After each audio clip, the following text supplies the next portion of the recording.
So apparently, the first 30 seconds or so of the show didn't record, so jumping in here. Sorry, folks. Review-wise. So instead, it being the 10-year anniversary this past week of Sunshine coming out in UK cinemas, we're going to do a commentary. Yes, we are. It's the first one we've done for a while. God, I can't even remember the last one we did.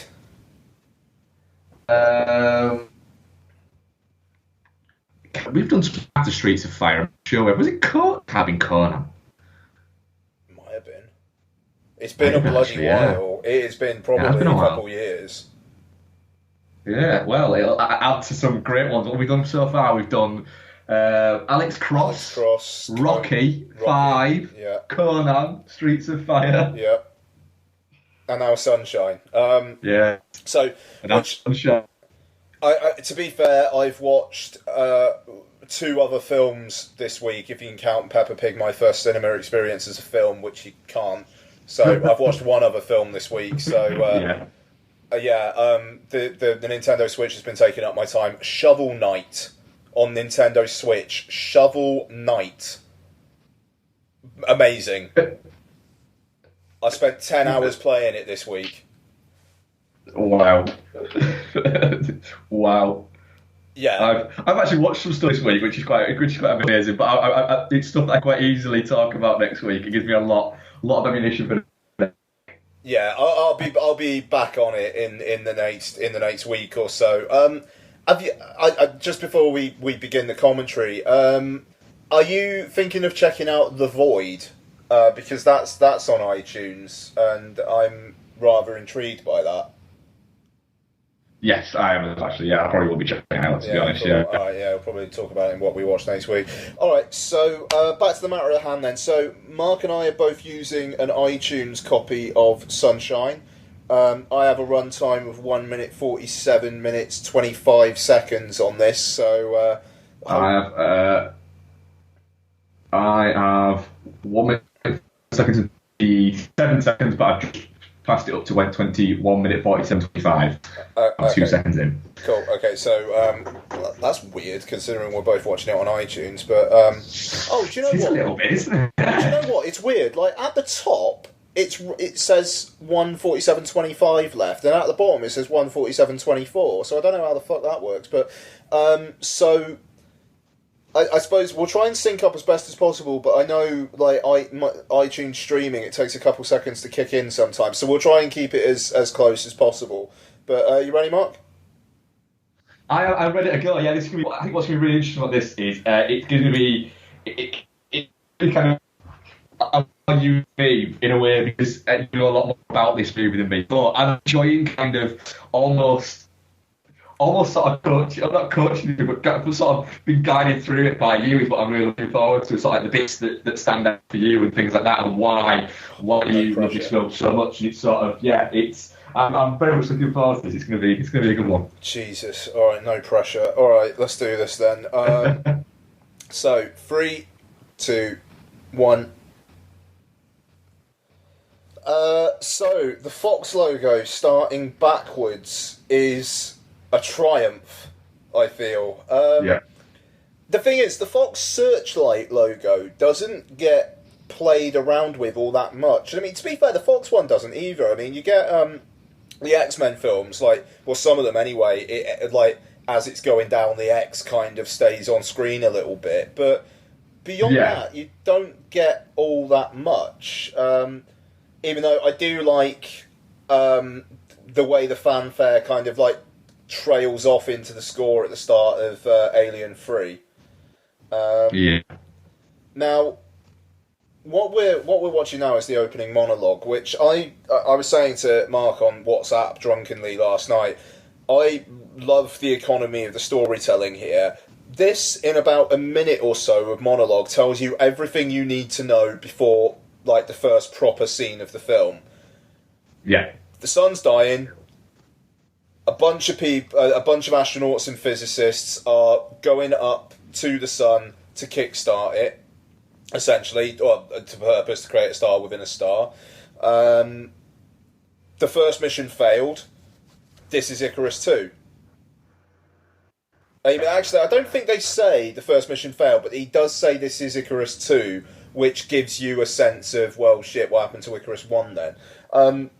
It's also a testament to the visual effects here. I mean, the film was done on a fairly high budget. I think it was about $25 million or something like that. So, you know, for a film... It's listed as having a budget of $40 million. Oh, 40 million, 25 million, £1 million, forgive me.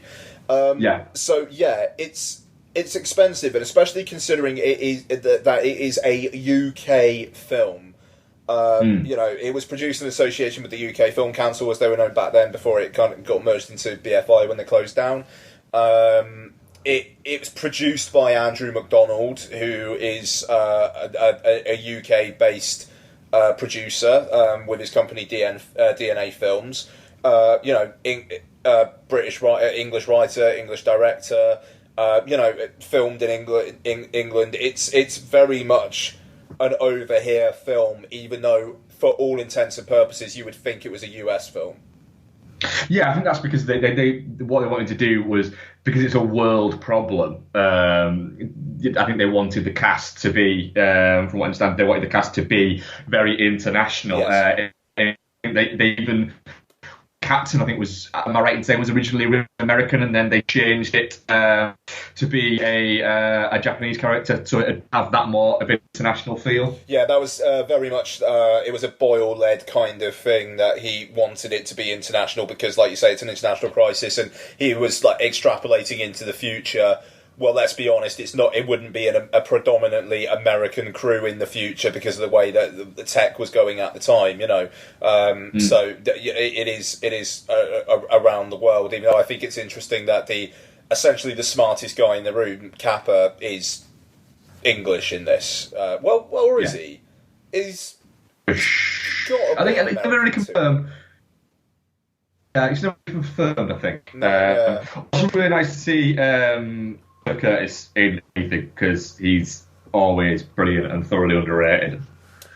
Yeah, and I mean, he's an interesting part here because, frankly, the way that the kind of like the sun madness plot goes here, you would think that if there was going to be a bad guy, if there was going to be a bad guy, it would either be him or Chris Evans, because Chris Evans is very antagonistic through certainly, I'd say, the first 2/3 of the film. Like before they get over to Icarus 1 and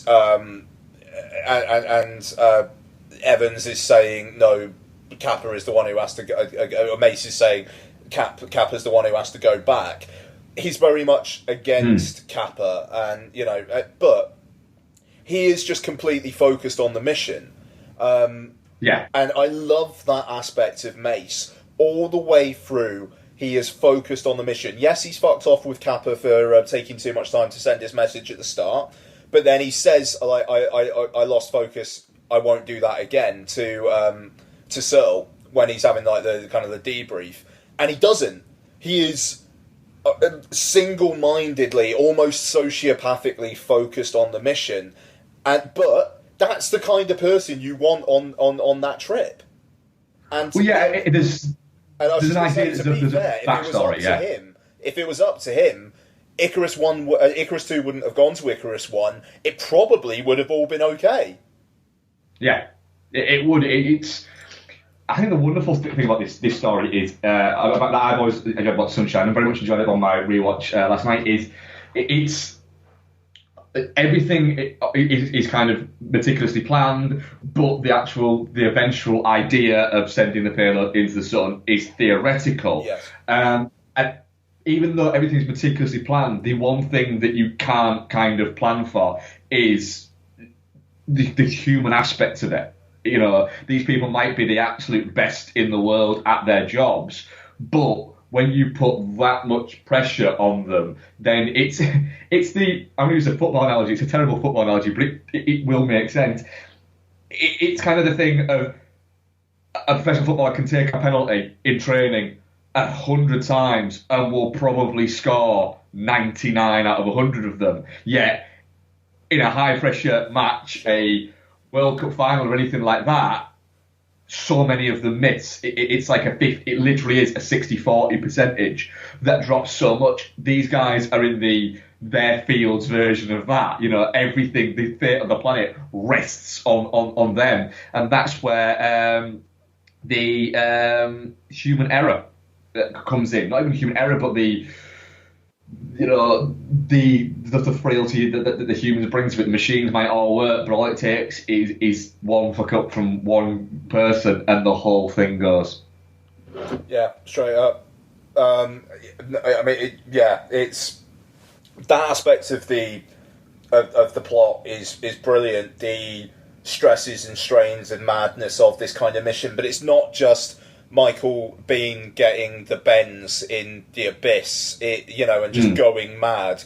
Like, it is people reacting in different ways, and then obviously it leads up to Pinbacker, who has reacted in the most extreme way, I suppose. And just while you were talking there, I mean, John Murphy's score was kind of kicking in as well, and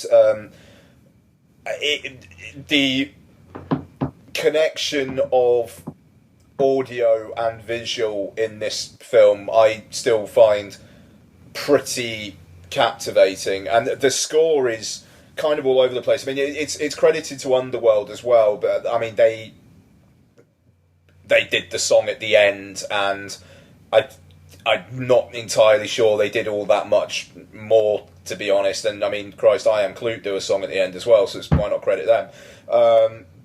But I love the score is appropriate in all the times it's used, but then even like the sound design, like the sounds of the message being sent just then, and the signal sound, which is really quite threatening in itself. I find this, like the signal from Icarus One. It's it's almost sounds dangerous just in itself. Now here you've got the eye and the focus on the eyes, and I love the way that the captain is set up as potentially going down the same road as Searle, but he's earlier in the process. I mean, he's a character who's not super well defined, just because of the fact that he's killed off 45-50 minutes into the film, if that. But I like the subtle way that it's in his eyes there, and there's a bit of an audio cue of a kind of like a slightly almost like crunchy sound that's repeated with Searle as well, with like the blinking, and it's almost like there's a sun madness starting to take hold, which is very early stages here. But with Searle, you kind of think if he was left on his own like Pinbacker was, he would turn into Pinbacker no problem. But it's the humanity around him that kind of like keeps him from going over the edge there. So here we are. It's the aforementioned scene earlier on where Evans is going nuts with him. Yeah, go on. What's interesting there, it never gets mentioned, it might have been mentioned in another cut, but Mace has got dog tags on. Yeah. What is it? And he, I think that the whole focus on mission seems to a very kind of idea that he's from a military background and that he's there. He's there because of his engineering expertise, but you get the idea that maybe some kind of military training there that's got him to be, no, it's about the mission.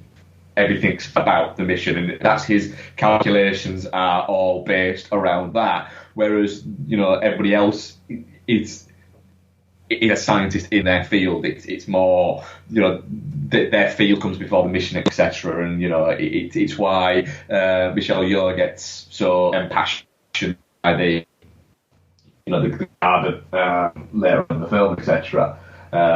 And it's not just a means for oxygen for her. It's hers. It's her link to what was going on back in the real world. Yeah, no, absolutely.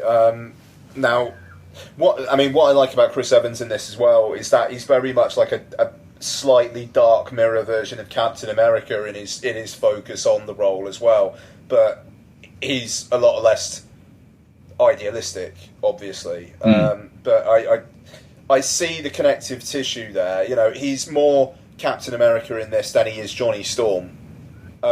Yeah, and I mean this was a time where he was kind of just known as the guy from Fantastic Four, or like the guy from, wasn't he in Not Another Teen Movie? he was in Not Another Teen Movie. Yeah. So but this is definitely a more mature role, and I think it kind of feeds into the stuff that he has been wanting to do subsequently as well. Yeah, I mean, that year I think he also did. I mean, yeah, he did Fantastic Four, Rise of the Silver Surfer that year. He voiced Casey Jones in TMNT. This isn't the Chris Evans that we now know as Captain America, or the fact that he does do the more kind of think piecey bits. This is a different one for him. Where, like you say, he's kind of trying to show that he's got the acting chops, which he does prove quite well. I think Chris Evans is a very very good actor.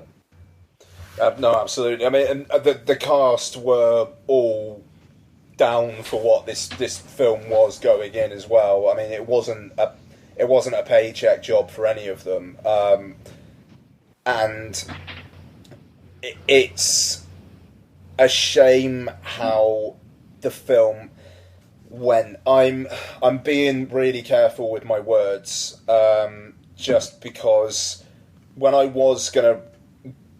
For those who don't know, I was planning on writing a book about the making of Sunshine, and I went so far as interviewing Andrew MacDonald at the DNA Film offices in London. This was about 4 years ago now, and I'm not going to repeat some of the stuff that he said because I said I wouldn't, but it's stuff that really made me think that if I went down that road, it would probably kill my appreciation for the film. Yeah. But, yeah, this isn't the film that they were wanting to make all along, and that's largely because of the third act.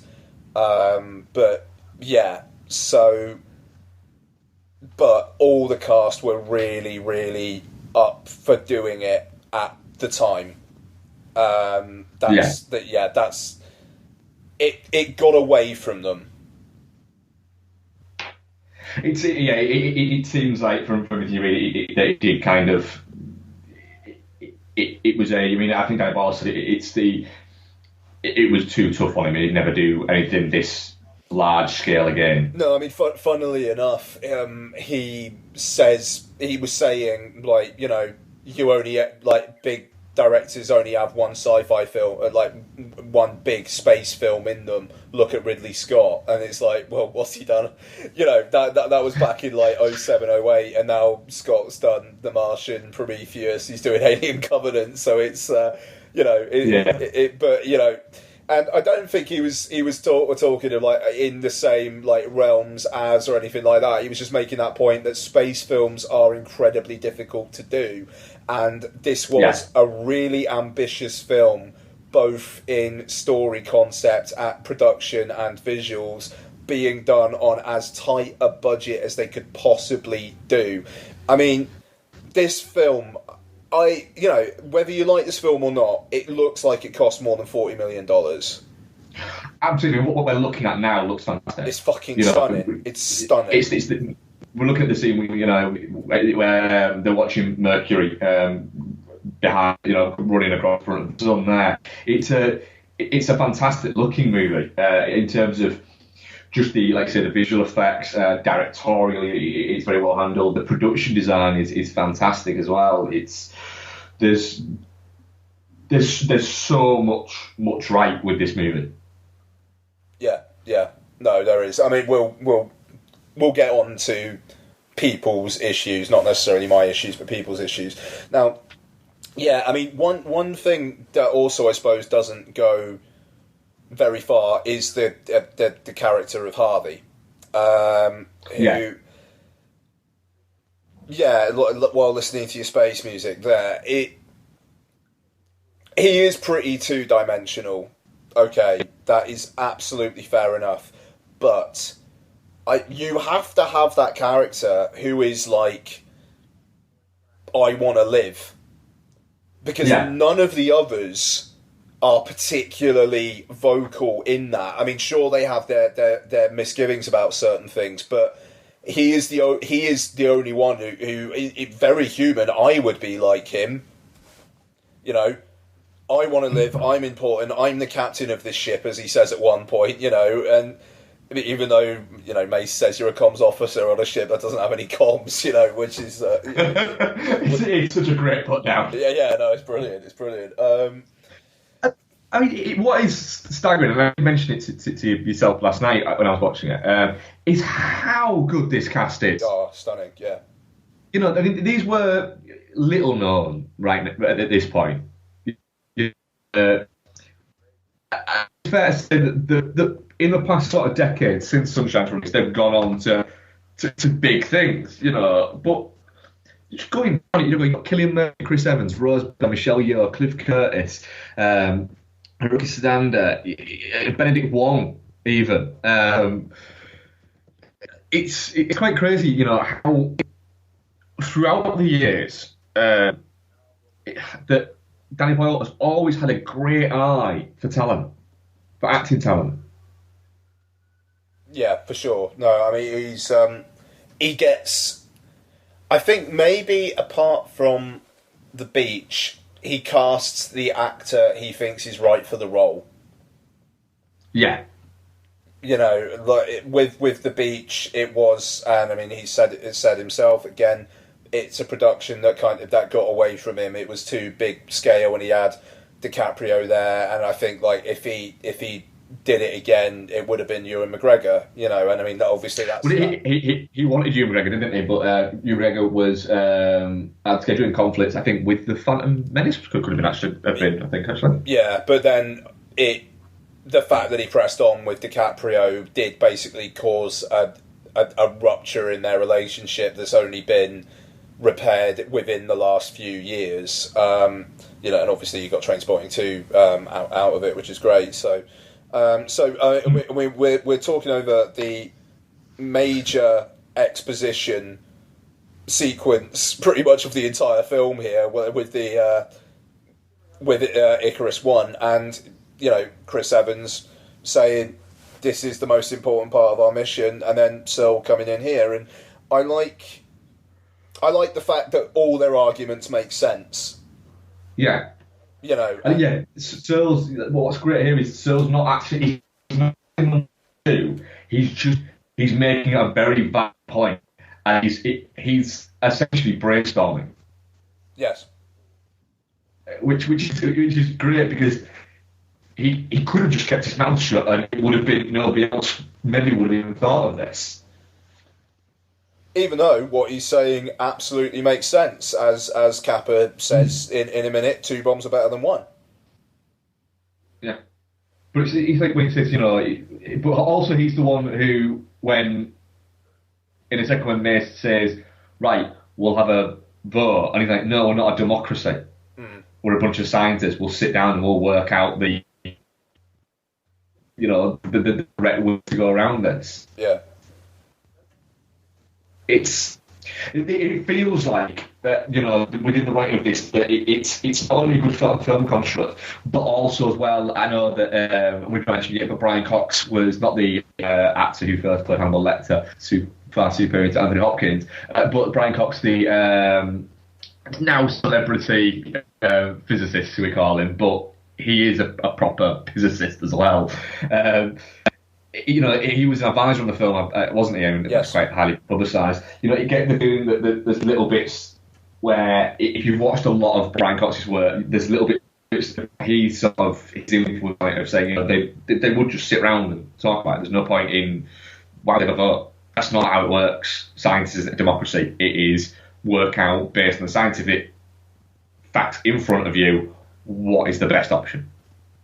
Yeah, exactly. Yeah, no, exactly. It makes me laugh that on the back of the Blu-ray, he's described as commentary with Dr. Brian Cox, the University of Manchester, and it's like now it would be, you wouldn't have to put that at all. It'd just be like, yeah, know who he is. You know, it's it's funny.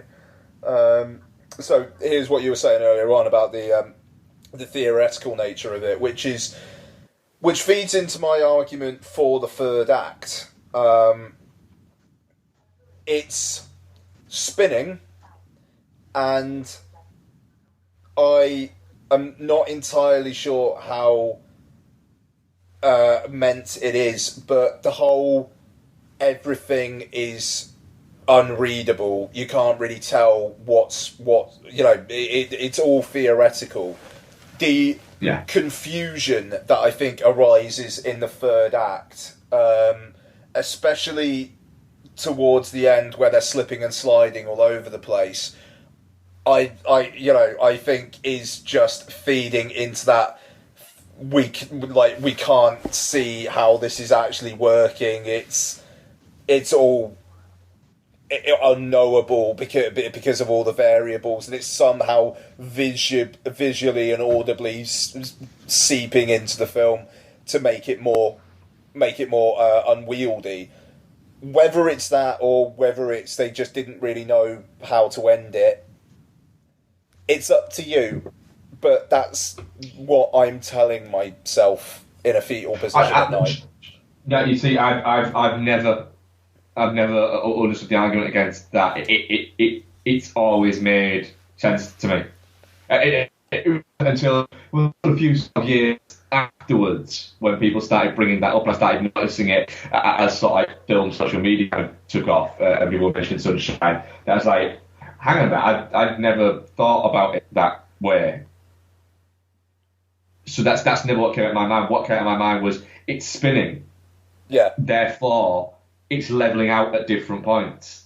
If you are on that and it's on its side one side, you'll slip down one way. If it flips 180, you'll start sliding the other way. If it flips round to a certain level, you'll be able to get up and fucking walk. Yeah. That's how it works. And for people who say, oh yeah, so it just happened to get up and work, and they happen to be able to run across to the bit that point. It's like that's how films work. Chance happens. That's just how films work. If that didn't happen, it would just end with them falling off it and dying, and everyone would go, "All right, so what's that? That's just it." It's. I've said it before. It's the fucking face on a clock. And this film is turned around to 3 o'clock. That's it. Your level is 12 o'clock. This film's reality, it is clock. Because it's set here in the fucking future. You don't know that there isn't a fucking gravity field. Not mentioned in the film, but you don't know if there isn't an artificial gravity field that kicks in so that you can slide all around it. You don't know that. It might exist. It's the thing, isn't it? It's the fucking thank you for smoking, you can't smoke in space. We'll just mention that there's a thank God we invented the blah, blah, blah. There's that. You know, it's any space film, any film set in space, you have to leave an element of logic behind you because it's set in a future that they can't build entire worlds for you. And picking it apart at the end is a little bit redundant because A, it's a film, B, it's not set in this world, it's set in a version of this world 50 years down the line from when it was made. 40 years from now. It's a really good argument, yeah. The third act where it turns into essentially a horror film, I get why people have issues with it, but it's the nature of Pinbacker which I find really interesting. We'll get onto him like at the time, but for now, I suppose we've got here the kind of the kicking off of the emergency, and it's just because somebody fucked up, human error. Yeah, and it is when you think about it, it's such. It makes sense that he forgot about. He got all those other things to think about. That the shield and his. It's just a shit. I've got to do that. It's the equivalent of, I don't know, of forgetting to take your charger to work. Yeah, and I mean, I love that the framing immediately has him isolated immediately, which is completely what his worldview is, But like, there was a shot there where someone kind of like walked past him into the foreground, and he shunted to the right, and in this shot, he shunted to the left. It's he's just an other part of it now, and he's not in any of these wide. He's not like focused any of these wide shots. He's just kind of like sat down in the background. It's the isolation of him. I think is really well done. You've got him just kind of looking round, just he doesn't know where to position himself. He can't. The thing is, nobody's pissed off with him. Well, I think everybody seems to kind of understand the situation. Harvey, kind of immediately says like Jesus Christ, Trey. It's Harvey's a cunt. Yeah, but then Harvey's that character. He's that character in this film, and he gets a. I like the way during this. So. I like the way during this scene, the other guys are all putting on their own equipment, but Cillian Murphy's having his equipment put on him by Rose Byrne. To be fair, I'd have my equipment put on me by Rose Byrne. I mean, it's the whole Byrne Murphy thing is interesting because there's a cut of the film where they had that little talk just before it all kicked off. They would have had a little bit of a kiss and whatnot, There was, I think, an original script I remember reading once that there was going to be a sex scene between them two in the garden, but once they actually started to sort of make the film, Boyle sort of reread over it and decided this is fucking stupid. It doesn't make sense in this movie. It doesn't need to be here. Yeah. No, I mean, like you get the feeling between them. You get that they're close, and it's enough. You don't need any of that.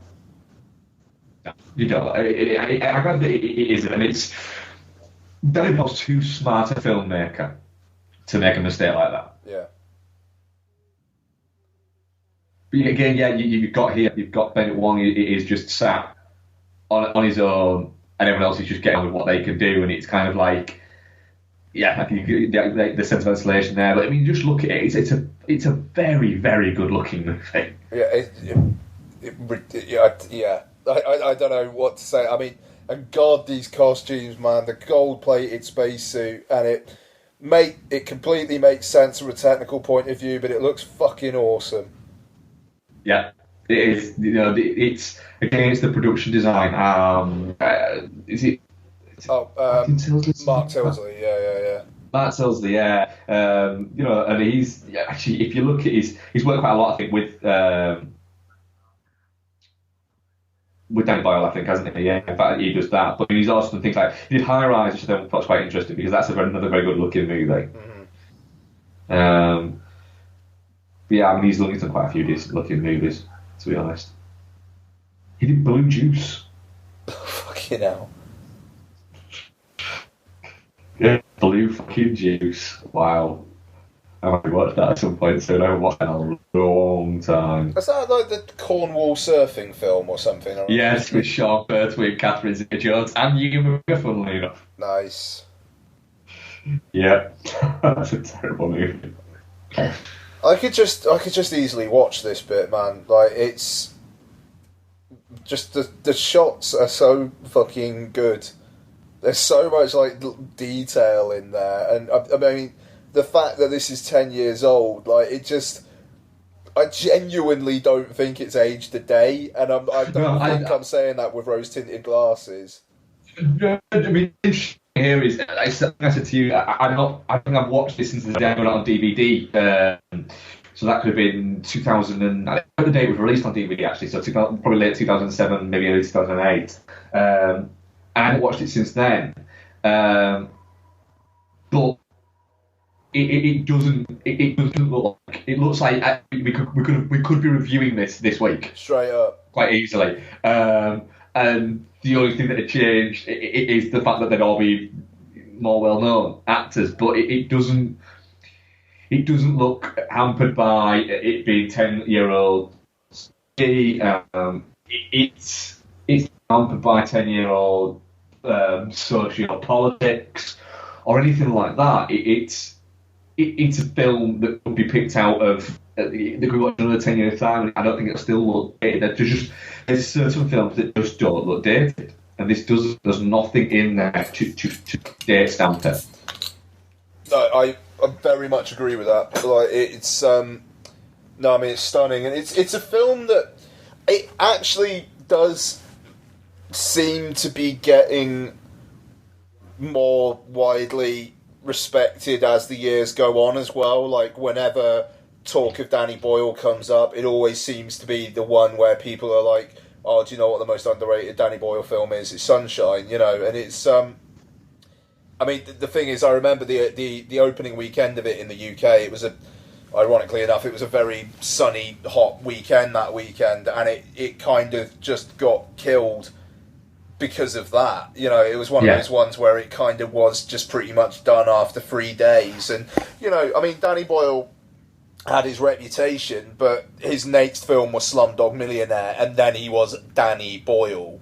You know, because he was quite an up and down filmmaker, and in a way he still is in terms of like general appreciation of him. Because I mean, after Slumdog, you had what was it, Trance after Slumdog? Yeah, I think so. Was there not one in between? I'm not sure. Maybe it was actually. No, I'd always akin him to a little bit in a way to something like John Carpenter, in a way, of the fact that he tends to have a big hit, and then he makes a film after the big hit that doesn't quite find an audience, and then he has a couple of movies, and then he makes another one to find an audience. And it seems to happen a little bit like that. But like you say, it's up and down. I think, after Slumdog, it was he did 127 hours. Oh, of course he did. Of course he did. Yeah, and then it was Trance, because it was a bit like, right, I want to go back to my roots a little bit. Yeah. And then he did Steve Jobs, which is probably the most director for hire film he's ever done, and yet he still brought a lot of himself to it. Yeah. Yeah, I'd say it probably is his most director for hire movie. Yeah, certainly. Yeah, I mean, he was kind of parachuted in. Really, it was almost like because Fincher dropped out and Christian Bale dropped out, and it was almost like, right, we're gonna do this now because we're gonna do this now. We're too far down the road. We're just gonna get on with it. And then they got Boyle in, and I mean, we both really like Steve Jobs, but it doesn't. Yeah, it's.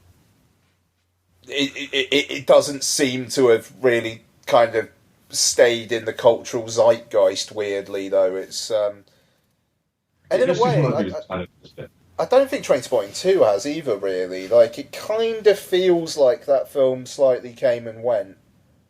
Didn't it come out just recently in the States? Yeah. And I think it's alright, didn't it, in the States, I think? Yeah, it did fantastic, but it did alright. Okay, yeah. You know, I think it was always going to be a strain, I think, at TT, in the fact that I don't think it was ever going to make a terribly a high amount of money. I always think it was going to make a moderate amount of money. They made it more because they could than anything else. I don't think it was ever going to break what the first one made. And the first one didn't make that much. But the thing is, I could see Trainspotting, T2, and a lot of Danny Boyle films. The same thing happened with Sunshine. I read a thing about it today, which said it's considered to be a bit of a box office flop because it didn't make its budget back at box office. But the studio don't consider it a flop or a bomb because it did really well on home video. Yeah. I mean, it was. I think it's telling that it was a fairly early Fox Blu-ray release as well. because it is a really pretty film, even though I was watching it last night and just thinking, like, I'd really quite like to see this in 4K. But that's kind of how it is now.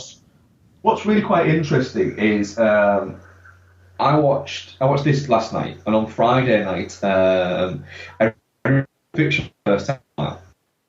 And Pulp Fiction is a fantastic movie, but it's made for $8 million.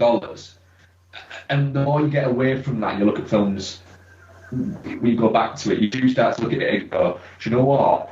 You can see that this was made for $8 million. You can see what Tarantino does with $40 million. You can see that this was that.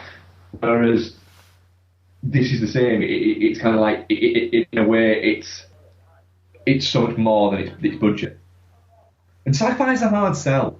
We've got the proper everything going to shit now, where the garden's gone and, they're now having to make decisions about what to do. You've got refusing to go essentially co-sign. But Harvey does come to it here, which it's a strange one in the fact that, what happens to him, in just a few short minutes. Well, not a few short minutes, about sort of 10, 15 minutes time.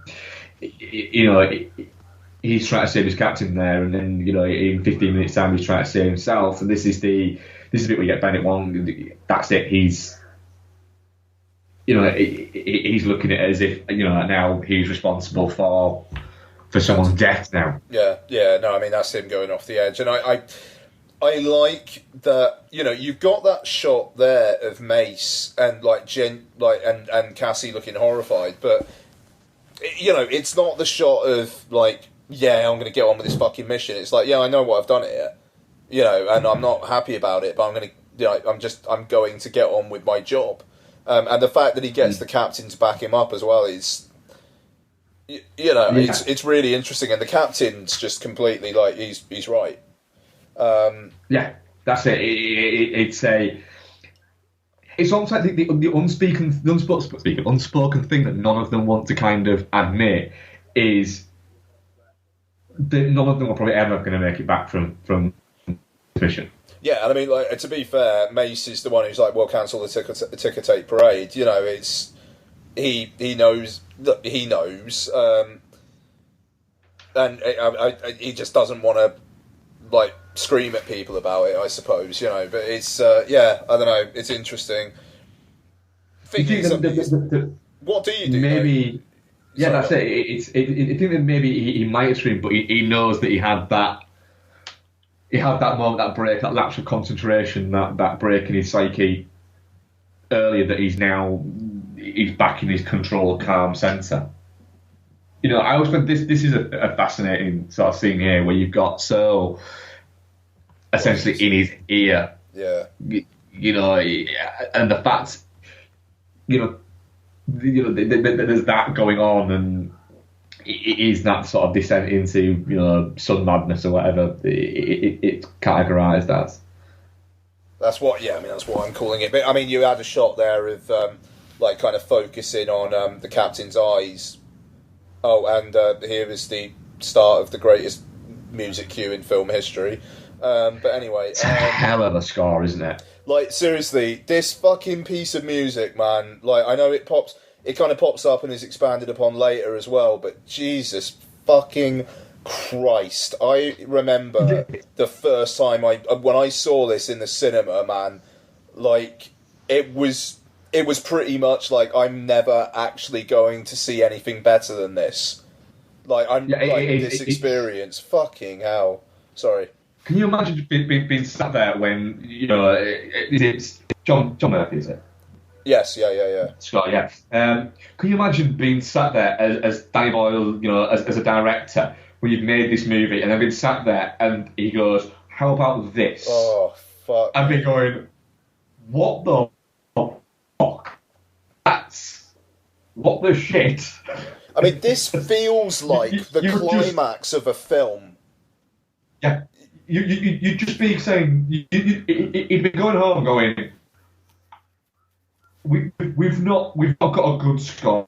We've got one of the all-time best up there. And I say that without any sort of hyperbole at all. It is an incredible piece of music that is so perfectly used each time it's used in the movie. Mm.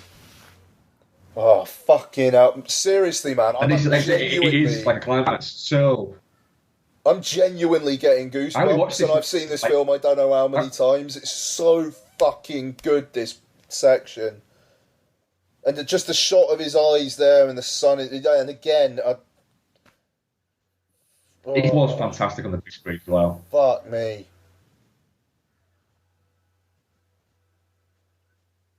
Hey, by the way, neither of us have seen Life. What's the betting that Hiroyuki Sanada is the first one to die in that film as well? Yeah, isn't he the captain in that as well? I think he is, yeah. It's just so fucking weird. But yeah, so I love the just the full force of sun there. You know, like yeah. It's weird. The sun is a massive flaming ball in the sky, but you don't think of it as a massive flaming ball in the sky, and yet that is.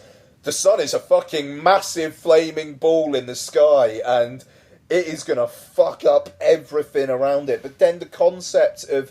It's almost like there's something in the light of the sun there. Yeah. That is the sun madness. It's like there's something approaching God that you can't see, because it would, like, essentially, if you look at it too long, it'll make you go blind. And, you know, just the fact that it's like, well, if you could see what is beyond there, then what is there? Is that God? I mean, like, oh fuck. Sorry, it just. I think this was also one of the first times when I remember reading. I think it was with Cillian Murphy, where he said that he wasn't allowed to do any of the PR for it, for this, because he basically said to Danny Boyle, "Look, if somebody asks me a question about it, I'll give away the ending. I'm terrible at this." Yeah. And it was because apparently he gave away so much doing PR for Red Eye and Begins that now it's like, don't let him go on anything in a movie because he's telling you the fucking end. And he kind of admits it himself. That he just, if somebody asks him a question and says, "Oh, so what did your character do here?" He'll just say it, and he'll finish saying it and go, "Wait a minute, I shouldn't have said that." Yeah. I think actually when he was doing some promo work for Dark Knight Rises, I think he did it with on Kermode, and he specifically said to Kermode, "Please don't ask me any questions about the film." Yeah. Yeah, no, that's right. That's right. So the whole what to do with Trey is so interesting here, because you've got Cassie just being completely humanist, and Corazon just, I think, openly just kind of being like, I'm pissed off with him, and we need the oxygen. Yeah, he should probably die, you know. And even though maybe 10 minutes ago, when the oxygen garden was all right, would she be saying that? You know, it's interesting how her character's kind of slightly corrupted by the burning of the oxygen garden, and you know, it's her focus on that which kind of leads to her death, because she's so focused on the little green shoot that she doesn't notice Pinbacker. And you know, again, it's like eyes not being on the prize. You know, if Mace teaches Kappa anything in this film, it is eyes on the prize, and that's, you know, kind of why Kappa's able to survive at the end, I suppose. Yeah, because I mean, like in any other film, it would be Mace who would be surviving. You know, he'd get the redemptive character arc, but it's the physicist who's kind of guilty for some shit during the film, but circumstantially, because he didn't, like, it's not like he wanted to go over to Icarus 1, it was the right thing to do. And you know, he just goes through the film feeling bad about that stuff, but he gets the job done. I mean, apart from Mace, would any of the other, maybe the captain, would any of the other characters actually been able to do that? I wonder. Yeah, exactly. Now, this is a lovely little bit as well. You know, the whole being terrified about essentially knowing your fate, but then they're creating something like beautiful, and no, I'm not scared. It's but the way that Cassie then says, "Well, I am," you know, it's yeah. I think she's kind of saying what the audience is thinking there, you know. Yeah, there is a certain, without question, element of that of you know you're he's looking at. I think he's Kappa already, all with all this. He does seem to be one of them that's already kind of come to terms with the fact that he's not going home. Oh, totally. Yeah. I mean, I think it's so quiet during the film. Yeah, whereas you get the idea that Cassie hasn't. It's something that she's, because I suppose part of it because she's the pilot. Yeah. You know, her mission is to get them there and shot, get by the way. them. Sorry, back. fucking. Oh. Sorry, carry on. That shot, man. Fuck. It is lovely. But no, you're right. That's model work, isn't it, as well? Yes, it is, yeah. It's model work, which is fantastic.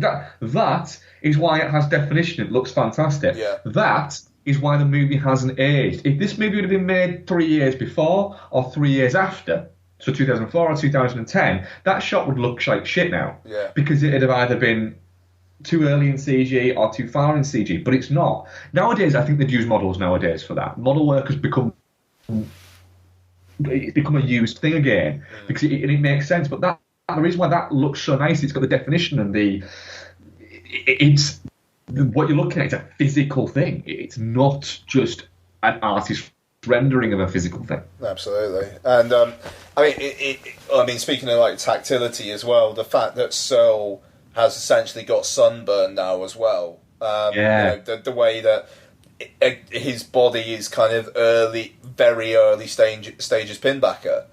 Yeah, I mean, Pinbacker is essentially sunburn personified. That's it. It's a very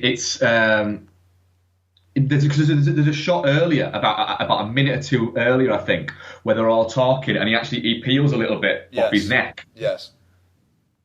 You know, and then it comes in, and it's another thing that kind of, there's a lot going on within this movie that's not mentioned, that's not brought up between the characters. It's just something that's there, and that you know, him having sunburn is one of them. No, I also love the single frame images of the crew here as well, which pop up every now and then. Very disconcerting, like just then. Yeah.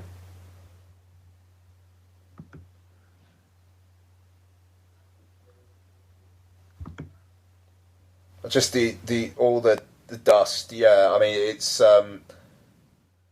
it makes sense from a story point of view, but it just adds a layer of creepy to the whole thing, which is just fantastic. It adds a what's going on. It adds to the mystery, I suppose, of the whole thing. It's where the film starts becoming a little bit of the unknown.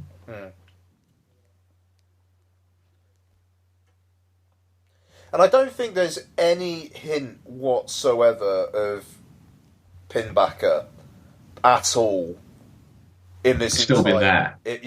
In this entire bit, like, and the thing is, when the kind of the bridge gets decoupled, you're not even thinking at the time, like, well, who did that? No. It's just like, shit, another thing's gone wrong. And then it's only really after that it's like, well, who did do that? And then it's kind of forgotten again for a bit until Icarus says, like you're going to die. Or you're dying, you know. And I like... There's 5 people on board, yeah. Yeah, I like the way that the film carries over that kind of like not thinking 100% kind of way into that.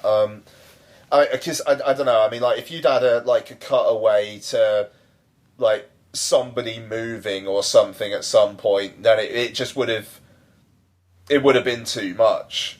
Even though, then again, maybe it would have got people more prepared for Pinbacker, which, considering reactions to Pinbacker, maybe wouldn't have been the worst thing in the world. Who's to say? But I personally like it.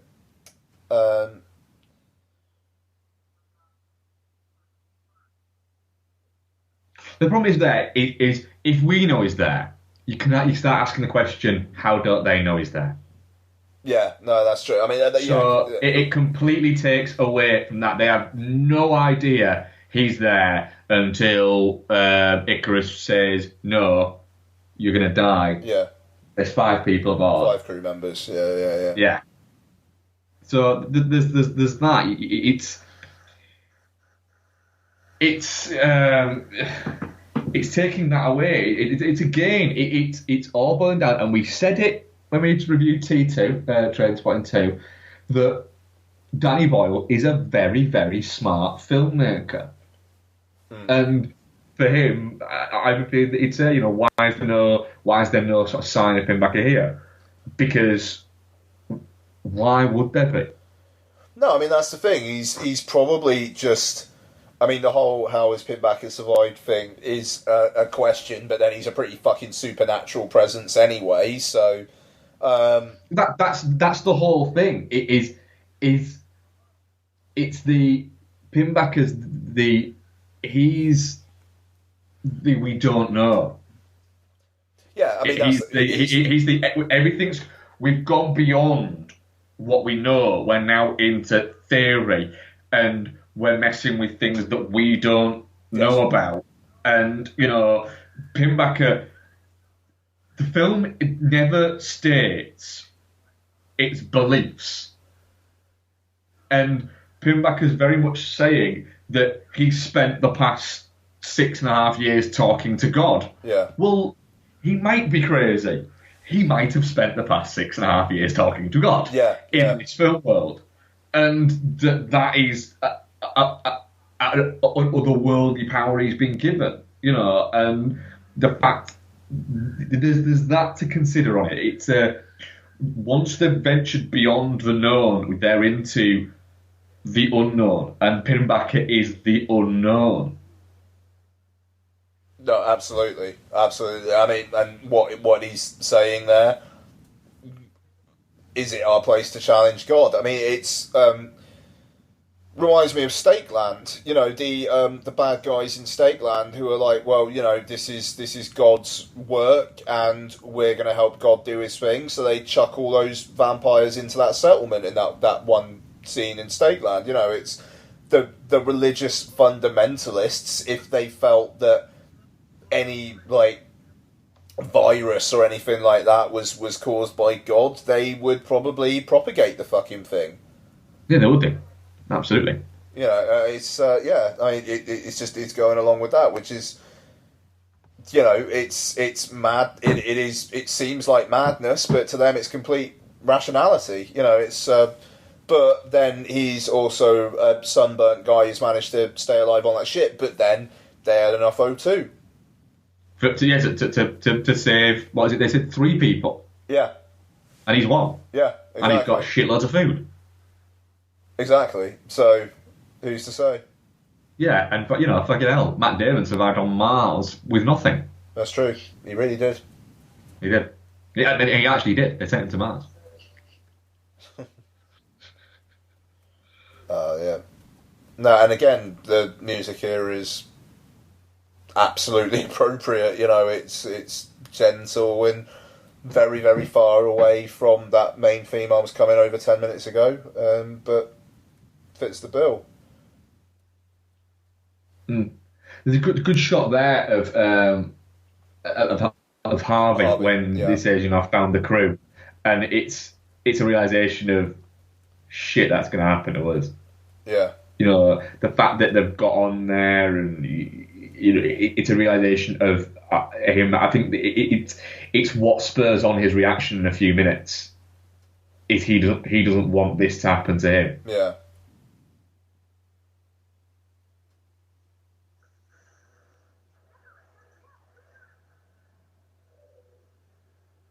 Yeah, like you say, with this, at this point, you just think that it's just another bit of bad luck. Yeah. Fucking solar winds or whatever. No, exactly. Something's just happened.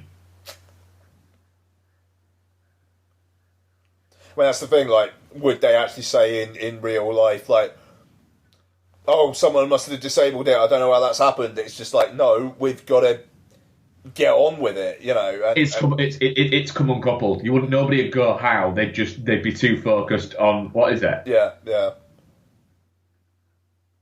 Because it doesn't matter how it come uncoupled. There you go. We don't know why. Done. Yeah, it is. There's a line there that explains it. Done. You don't look for reasons why at the time. You do it afterwards. Get the situation resolved to the best of what you can do, and then work out why it happened. But it is here that they go straight into there's no here straight away. Mace, he doesn't start right. There's no thought process for him of right. Who is it? It's just immediately he starts suiting up Capra. Yeah. And even Kappa immediately gets in it because he knows, I'm the most central person here.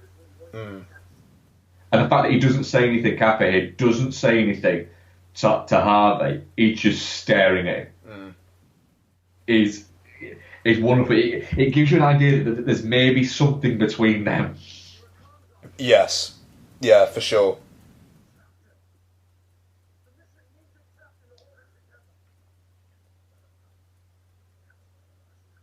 Yeah, they're both arguing it, but Capra's just stood there, just staring at him. And that's the thing. It's because it's just because he feels kind of bad about it. I'm not getting out of the suit. I'm not, I'm not going to rub your face in it. I'm not going to have an argument with you. There's a look of him that's saying it's not up for discussion. Yeah, it's happening. Yeah.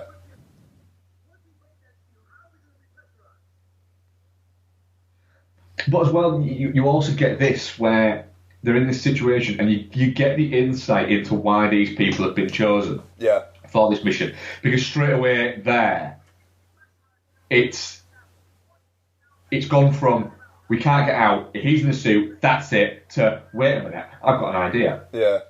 It's that thinking outside the box and thinking beyond everything and going like that, and that thinking in that pressure situation of there it proves to you that's why he was sent. That's why Mace was sent above the other 1,000 people that had his capabilities. Totally. This is why he was sent. It's that all the way through it. They all get their moment to kind of go to shine almost. Mm.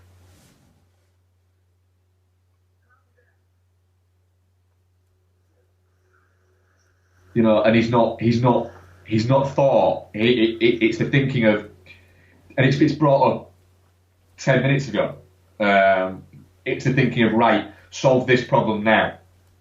And he hasn't even thought, oh shit, how are we going to set it off? Because it has to be done manually. It's not even hit his mind, and then he hits it now of, shit, he's right. Yeah. It's the same as we will lose comms towers 3 and 4. Oh, we don't need them here. Comms are down. We'll need them to get back. Yeah, we'll sort that out there. I like that. It's like if the comms towers were required to get there, fair enough, but he is so mission that it is anything to get the mission done and then worry about how they get back after. Yeah, it's that's the thing. He's a very, very strong character, and I like the way that Searle. It's the understanding that Mace has with Searle when he says no, Harvey, it's me, and Mace and Searle have not really seen eye to eye through the film, but it's almost like Mace understands Syl's basically getting off here. He understands, and I think there's a part of Syl that's like, I want to stay here. I want to have my talk with God. Yeah.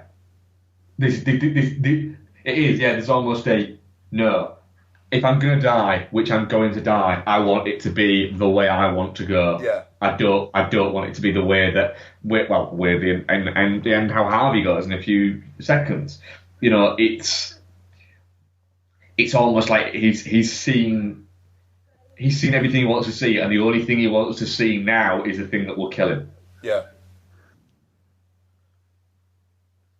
But he's happy with that. He's become so obsessed with it. He's willing to die for that moment of knowing. Yeah, and in the end of the day, if he gets to help out his crewmates at the same time, then so be it.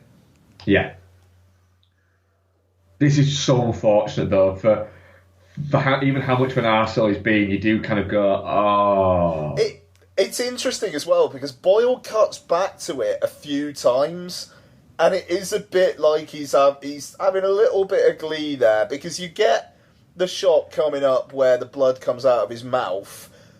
Yeah. And then I think there's another shot where he bumps into something and part of him breaks off. Yeah. And then you see like the eyes kind of glassing over, and it's a bit like, bloody hell, Boyle, like. And then he turns into a fireball. yeah, exactly. Yeah, God, yeah, there's that as well. So it's a bit like, all right, yeah, fuck you, Harvey. It is a bit fuck you, Harvey, isn't it? It's weird because it's such a humanist film, and yet it ever so slightly seems to take glee in his death. Oh, yeah. Here. Sorry, my one paused slightly, but it's back now. Yeah. So here we go. Like, here's the first part. Yeah. Blood out of the mouth. It's just such a... And the look on his face as well, man. Like, he just looks terrified. Yeah, it is that. He died. There's nothing he can do about it. Mm.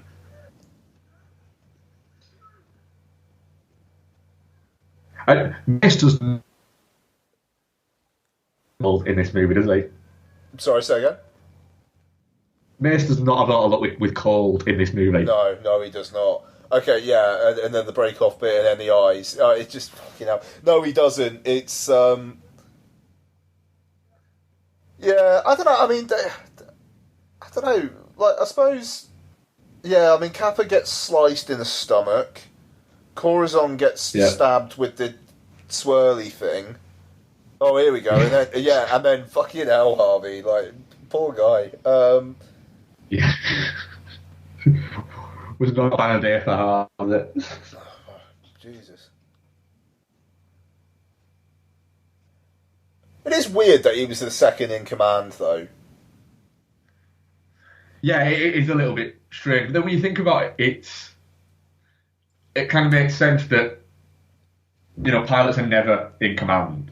You've always got the captain, and then it's the next most senior. And it just seems like, he's been with the space program the longest. And I suppose like the scientists on board, so like Corazon and Kappa wouldn't be in command of the ship, because why would they? They're essentially passengers almost. Yeah.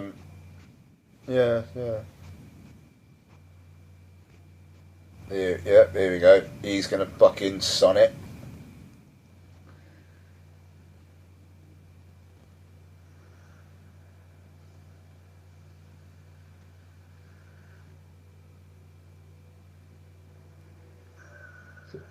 And there's that kind of roar kind of thing. It's like, I like that sound. Like, what is that roar? Yeah. Is that God? And it cuts, and then it cuts out as well. You don't see him turn into dust, or use no clothes or anything like that. It's a much more dignified death than we've just had. Yeah, no, quite, yeah. Now here we go, and now like the panic's over, and now it's okay. So how did that happen? Yeah. It's a sit down and discuss it, and it's where they all come to the idea that it's better one because they're not even considering the fact that there's somebody on Icar as well.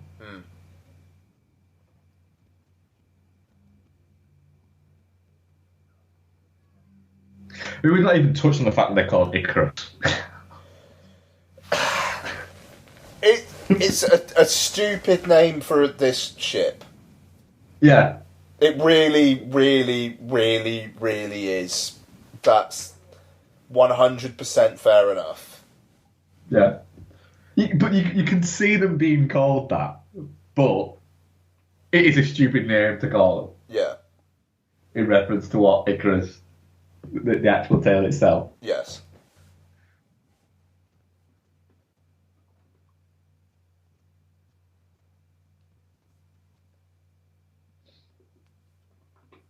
And the question, I suppose, here is: do you think that Sevens would have actually gone through with it had he not found him the way he found him? Well, it's a question, isn't it? I think he probably would have. I think he probably would have, but he was relieved and saddened that he didn't have to. I mean, he didn't have to. Yeah, it's not saddened that he didn't have to, but relieved he didn't have to. But saddened that the Benedict Wong's character felt so bad that he did what he did and he died. No, absolutely. That he felt that bad. But they just say, he was right. He took responsibility.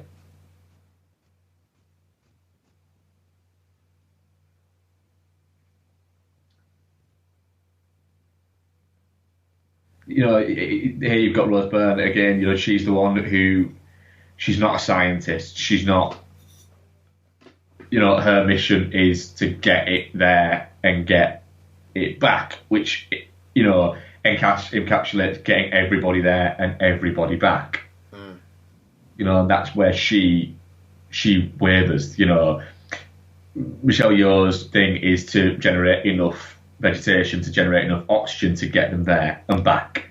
Well, it isn't generating enough oxygen. She hasn't got enough oxygen to get them there and back. She has if Benedict Wong's no longer there. And it's those. It's appropriating the mentality towards what their mission is. Yeah, no, absolutely.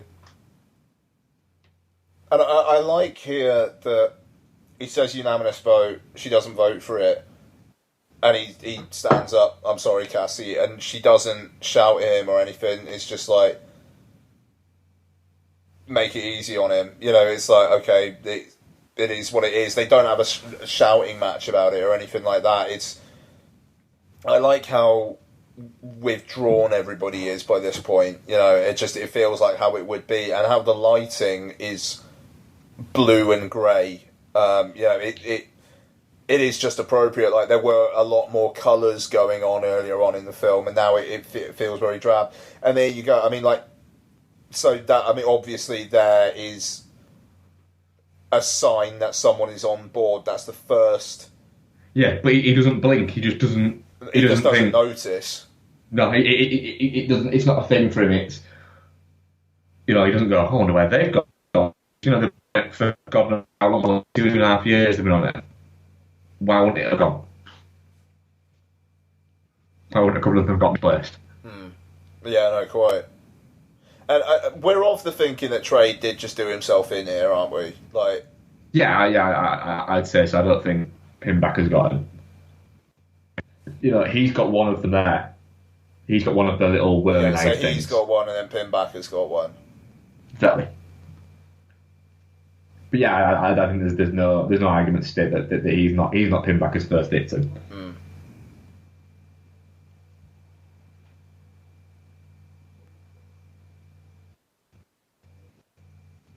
There is no real ever sort of properly shouting at each other and getting in each other's face. It's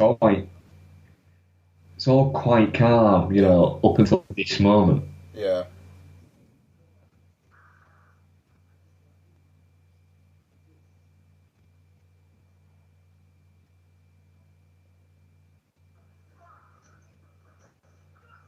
Also, as well, the fact that they don't make Kappa this meek, nerdy physicist.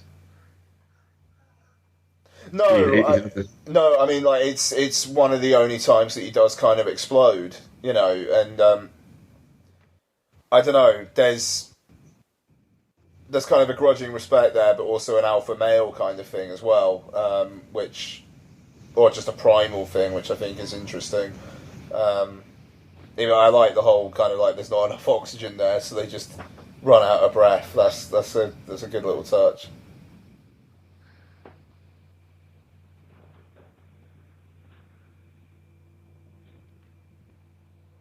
This film, it zips along at a hell of a pace. Yeah, wow. It does.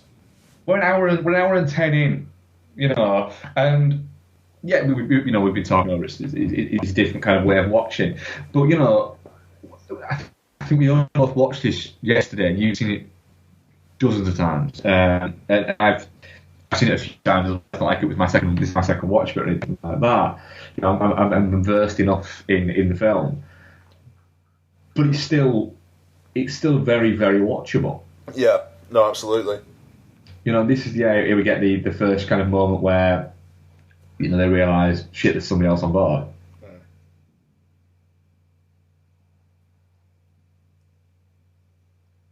In fact, he argues with it at first. We argued with this Icarus at first. And then from here, it just kind of doesn't stop until the end. Yeah, no, you've got this is I suppose is the start of the sort of final act, really, isn't it? Yeah, for sure. Very nice shots here as well. The green hue behind it. Yeah, it's a shot very much of its time. You know, it's a colour palette that's quite used quite strongly around this time, but it's used to great effect here. And you can see there's an element of Alien kicking in here. Oh, for sure. Certainly, you know, it's been looming around it quite a lot, but it's very prevalent. I always think in this little scene here. I love these little flashes as well. Yeah. That's a great shot now, though. And then putting back through, you know, it's a wonderful little sequence. That I think it's one of the strongest sequences in the film for me. No, absolutely. Is it a scooter? Yeah. Well, yeah, but I didn't mean, notice that. Like, it's a large ship and whatnot. You know, you need a way to get around. Just give people scooters. It's a fun little touch. Yeah, I'd never noticed that until just then. I thought, wait a minute, is it a fucking scooter? And then we're introduced to him. Like, now, what is the thinking behind whenever you see him, everything shakes? Is that a supernatural element to him, or it's a bit of a strange one. That I've always wondered where that idea for that visual came from. Yeah, I mean the guy is essentially a mystery. You know, he is a figure that makes no sense.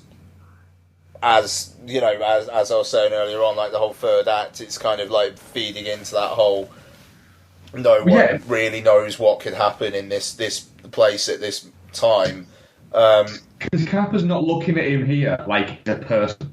He's looking at him like what the fuck is this? Yeah.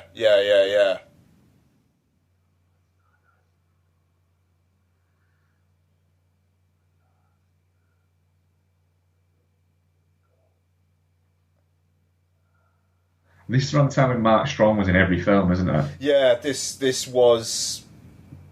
Yeah, like, he was in Robin Hood, he was in Body of Lies, he was in this... he was in Rock and Roller, I think. Yeah, he was popping up all over the bloody place. He seems to have calmed that down of late. Yeah, from...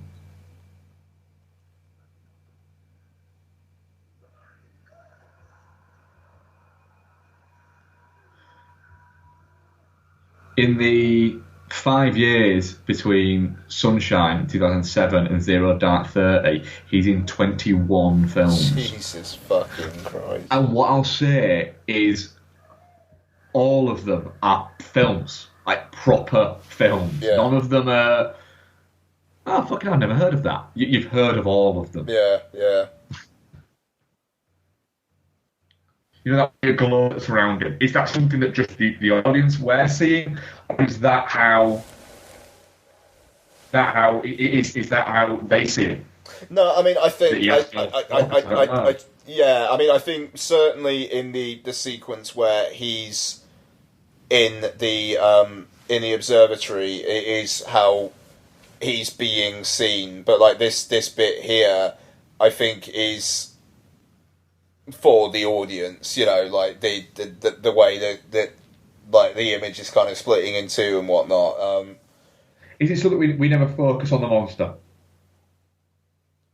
Yeah, no, I mean, yeah, I mean, from a filmmaking point of view, I think it kind of is that. And you know, people have criticised the kind of the smeary portrayal of Pinbacker, but I think it's a horror trope. Though never show the monster. Never show it's a horror trope. You never show the monster. You know, if you show the monster, you show it up all up there and everything's out rather than in the shadows or around, then you can start it. You can focus on it. Once you can focus on it and you can see it, it can stop becoming scary. No, yeah, no, absolutely. I mean, to be fair, I think it's a way more interesting visual. I mean, like just there, like kind of almost bloody feet print there. I think it's a more interesting visual than a guy with major sunburn. Yeah. Yeah. Yeah.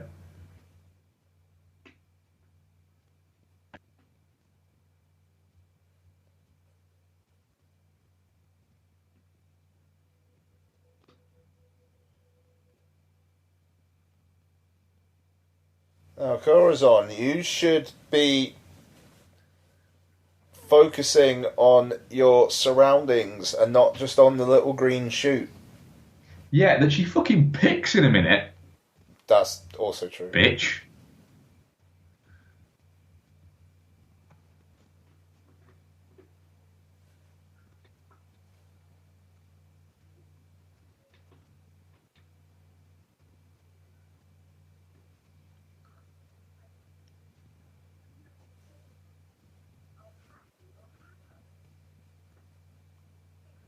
Oh. It's a grim death that she don't really Yeah, that's a pretty rough one, that is. Yeah. Yeah, Prickbacker. Prickbacker. Yes. Pricker. Yeah, literally. Yeah. I'm surprised to see him literally there, just kind of like flick it. Flick that, what is it? Yeah. That fucking looks like a nasty old bloody chest wound as well, doesn't it? Like, just that looks really bad. It does look like it smarts a little bit, doesn't it? Yeah. But he looks at it and goes, ah! He literally says, ow. Well, the thing is, I think like adrenaline's kind of going though, isn't it? It's like it just if he focuses on it, then it's like, oh shit, yeah. But he's got other shit he has to be getting on with. Well, he's put the vest on. That's a compression thing, and that will help stem it really.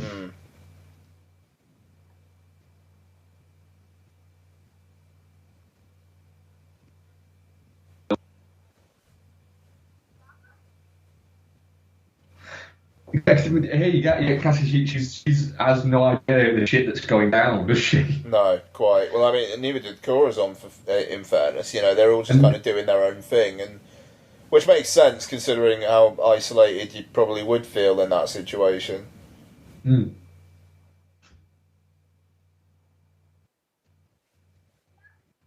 all internal scenes, I think now, yeah, you know, they are so reminiscent of Alien. Yeah. No, I mean it's which is not a problem. It's not a criticism. It's there's even shades of Apocalypse Now there. Oh no! Oh god, yeah, for sure there are. Yeah, I mean it is.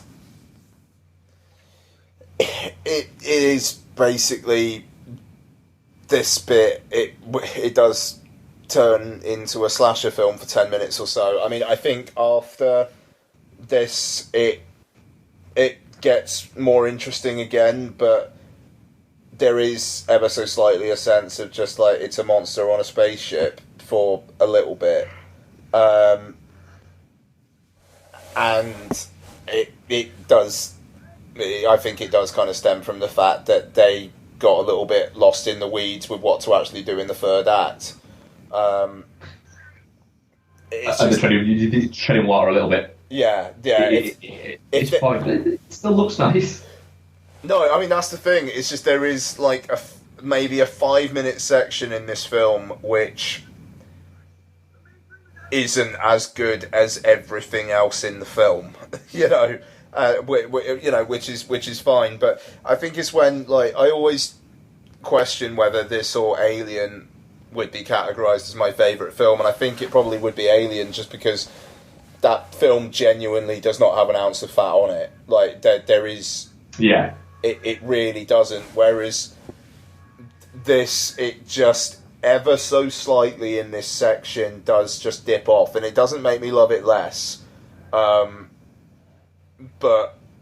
it is where I can understand where people might have problems with it. I mean, like particularly in the Cassie bits, this is horror movie stuff. Yeah, absolutely. Yeah, it is without question. He delves straight into full-blown horror here, doesn't he? Yeah. Mm.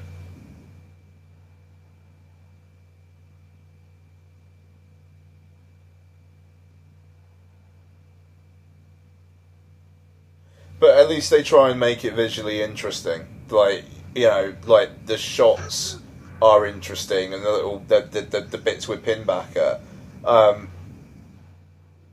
But then you've got a bit of a jump scare there where it cuts to Mace like coming out of that thing loudly.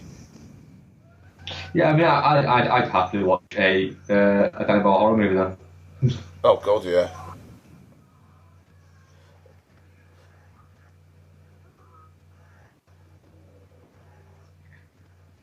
I mean, Cassie's the one who gets a blow in there, doesn't she? Mm. They did a horrible sequence this with Mace having a definite cooler to try and get this thing working. God. This is never going to end well. The thing is, you have to kind of think though, if Mace got into a fight with Pinbacker, it'd be kind of like you'd kind of bet on Mace to win. Yeah, you probably would do actually. Yeah, here she is, holding a little flower. Mm. Could provide them all. Got she needed that one little flower. It's just selfish.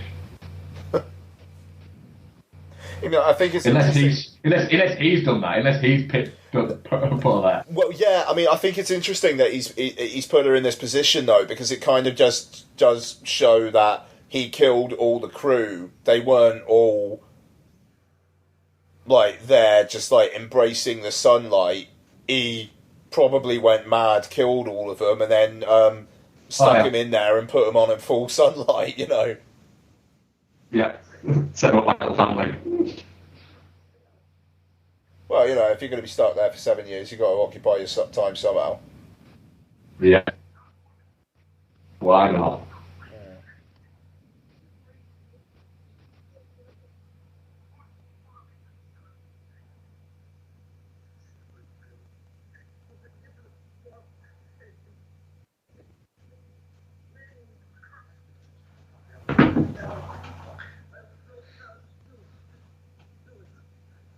But yeah, like I said, this is where it's now venturing out of the what is it, venturing back into a sci-fi. Yeah. I mean, exactly. It's getting out of that stretch. It's essentially like from when the lights go off, it goes horror film, and then when the lights come back on, it kind of gets back to what it was. And even with like Mace dying here, he's like mission. Yeah. He's so lucky. That guy. You really just get put through the ringer. Yeah, man.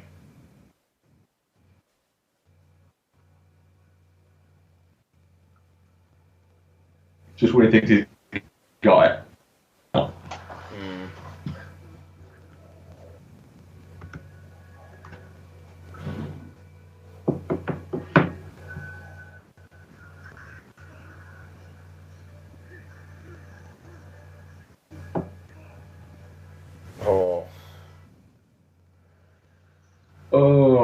It's grim, is this bit? Yeah, it is. It really is.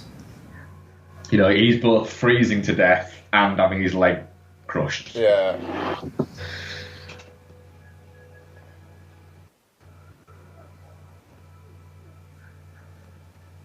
Fuck's sake.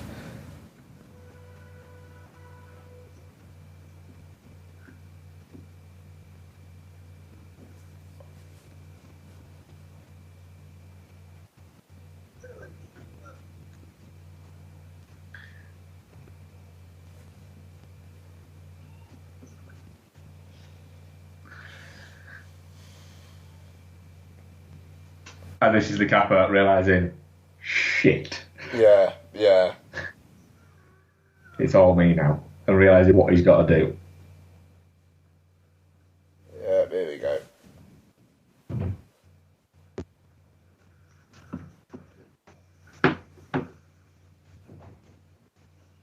Sorry, falling into that bad habit of just watching the fucking film. I love blowtorches.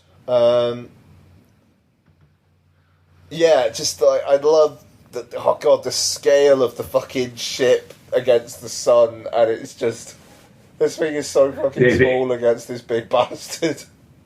Yeah, it is. It's like it's the bad guy in the background, isn't it? Yeah, straight up. You know, it's never. And this is such a clever. This again is. This is a sequence born out of having a physicist there to tell you, well, they could do this. This might work. Mm. Would it work? Well, I don't know. I've never tried it, but in theory, it could work. Mm. Yeah, I know for you sure. Know, it's that you can see the ideas behind it, and you can see it. They've not just gone, oh, and you know, Danny Boyle and fucking is it Alex Garland wrote it, didn't he? Yeah. Haven't thought of this.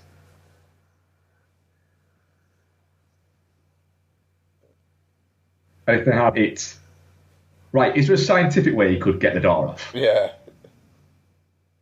I think we'll do this, I suppose. Cool. A little bit like snakes on a plane. The little look of this is gonna suck just before it happens as well is And then that of was that shit. I hope she was dead. yeah. Because he has no idea at that point if she was. No, quite. Well, it's just mission, isn't it?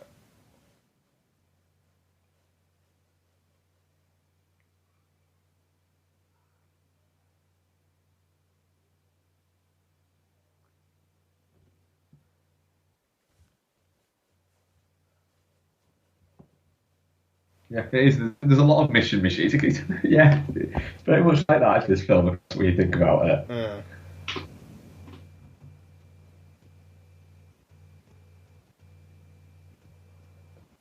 And also the way the juxtaposition that two of the crew are froze to death when they're that close to the sun. Yeah, that's a really good point. It's such a, you know, there's two of them have been burned to death and two of them are froze to death. Mm. Here comes the music again. Again, really well used here, I think. Yeah. And I think it's moments like this that cause people's issues with the fact that you've got Pinbacker in the background. I think there's an argument to be made that there's enough shit that could go wrong that you don't need a killer there as well. Yeah. You know, I mean, like, because I suppose gravity kind of like goes on that trajectory. It does, but what I'll say there is you've got like Sunshine, Gravity, and I think it's just like into the mix in that. I'll watch Sunshine again after this. I've bought it on iTunes. I'm glad I bought it. I've got installed on iTunes, and I will watch that numerous times. I've seen Gravity once at the cinema and thought it was all right. I don't need to watch it again, to be honest. Yeah. It's not got the. It's not got what these films have. It's such a fucking great piece of music. I know we said it last time, but it really is. Yeah. It's so well paced and timed and used here. You've got him falling over in a space suit, and it's just this, just wanting to give up but knowing he can't. You know, the exertion of get up, get up, get up, get up. You know, it's the fighting, fatigue, fear, lack of oxygen. I think Murphy plays it really well as well. That like it's. He's he's one of those who never delivers a bad performance. No, straight up. Like the way he's like kind of rising up there, you know, it's just like he looks like he's making so much effort, even though, you know, he's probably just his head in there, not actually doing the movements, but it's done so well.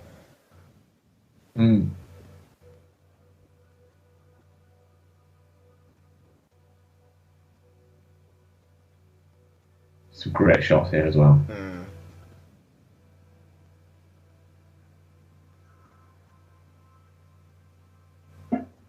That shot giving the idea of, you know, scale, etc., and the distance that we've got. That, you know, that this isn't easy. What he's about to do. It's fucking right. You know, it's giving that element to it.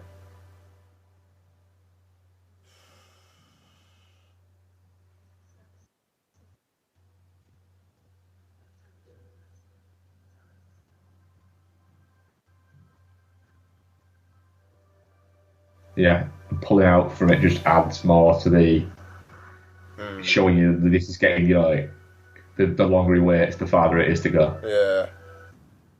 Like, sorry, I'm just watching it now. Sorry. I don't blame you.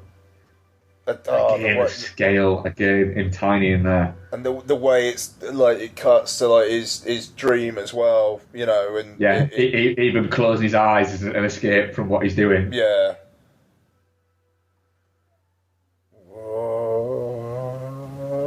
Oh, fucking hell.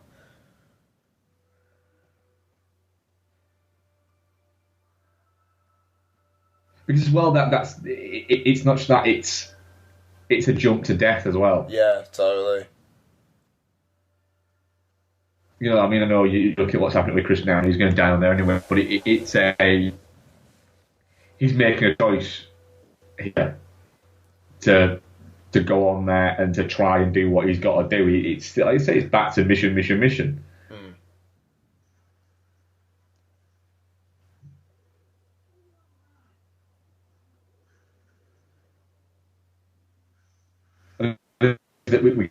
see him there, the next scene he's in. Sorry? We see him there, but we don't see him getting the door open or anything like that. He's just in. And of course, here's the door. He can't see that.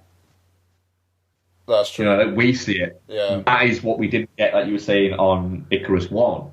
We don't get it, but we get it there. The thing is, I almost think you need it there, because otherwise people are just going to be like, what, he's there as well? That's fucking ridiculous. And at least it prepares you there. Yeah. But it's like, okay, alright, he got on there before he did. Fair enough then. Yeah. Well, so did Cassie. Buzz Burnham. Yeah. Yeah.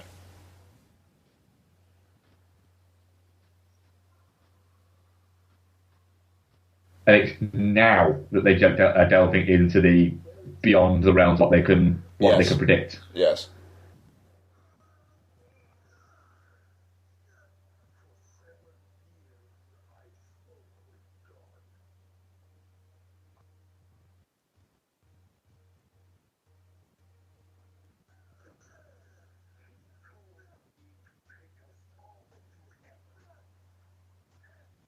Again, like I was saying, like has he been speaking? I go,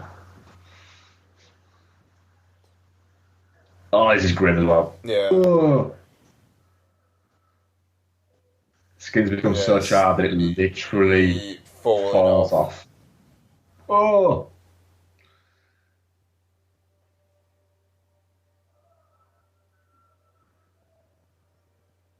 Yeah, it's a pretty rough way to be going, that. Fucking hell. Yeah, it even hurts him.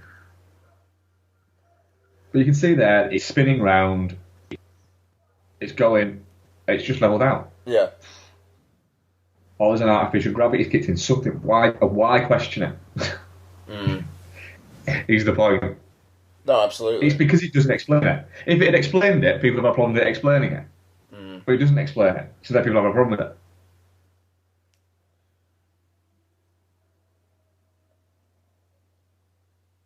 Yeah, I mean, I like the fact that you don't get a big final confrontation with Pinbacker. It doesn't jump down or anything like that.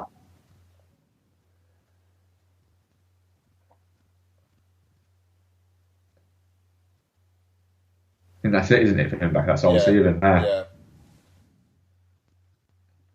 Yeah. Yeah, I say it's a very...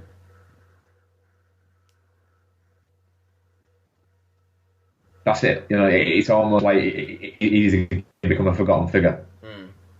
No, I mean that's the bit, but I mean like he knows there's no point in jumping down there because what's it going to achieve? Yeah, he'll just move out of the way. Yeah, yeah.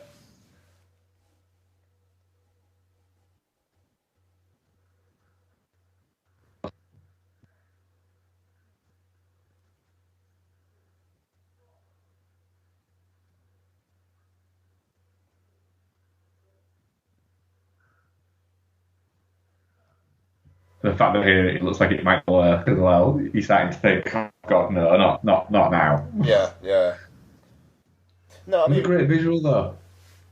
Oh, for sure.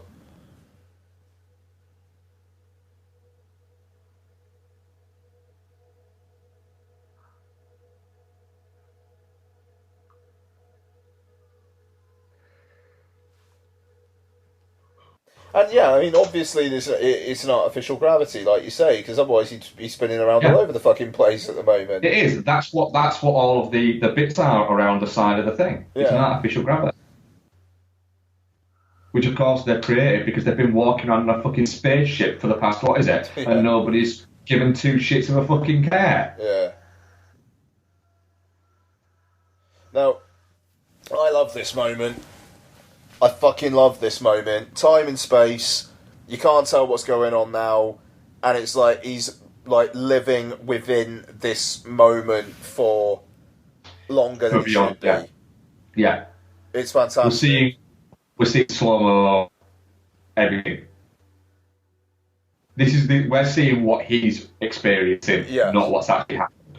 And the way that like his skin is, it's kind of blistering as well. I love it. It's that fucking shot of the sun meeting the Big Bang. It's like the mini Big Bang. It's wonderful.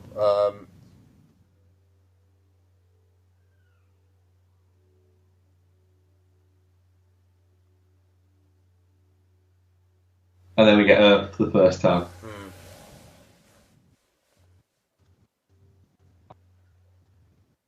Yeah, and then there's that weirdness there. Of course, it'd be cold. We get no sun for. Yeah, I mean the sun. The sun dying. So it's there, but it's not really doing anything. And it's weird as well. Like that video thing that she's watching it on.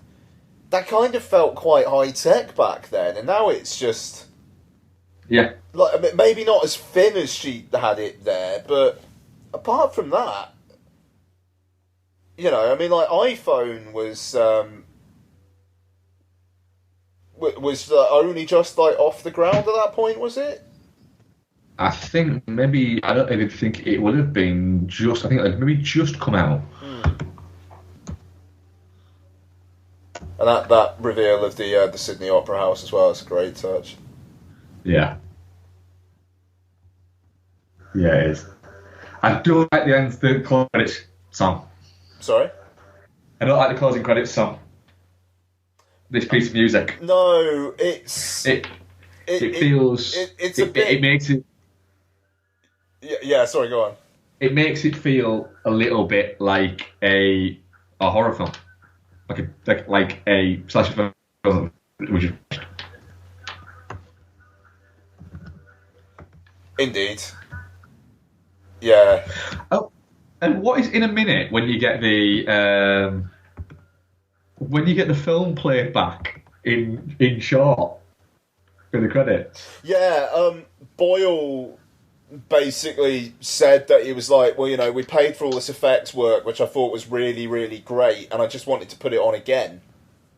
It's really, I never noticed that it shows the movie again. Yeah. In about 30 seconds, we start to see the movie again. It's really I mean, all right. I suppose asking you the question because the reason why we did this as a commentary is because it's such an important movie to yourself, and it is. As previously, and I'm not sure where it stands today with you, but it has previously been for a number of years your favourite film. And does it still take that title, or is it a some days it's this, some days it's Alien? Yeah, I mean, it switches. It totally does. I mean, like, it's just... For me, there's nothing as strong as the two sequences with Adagio in D minor in the entirety of Alien, for me. But Alien doesn't have that 5-minute section.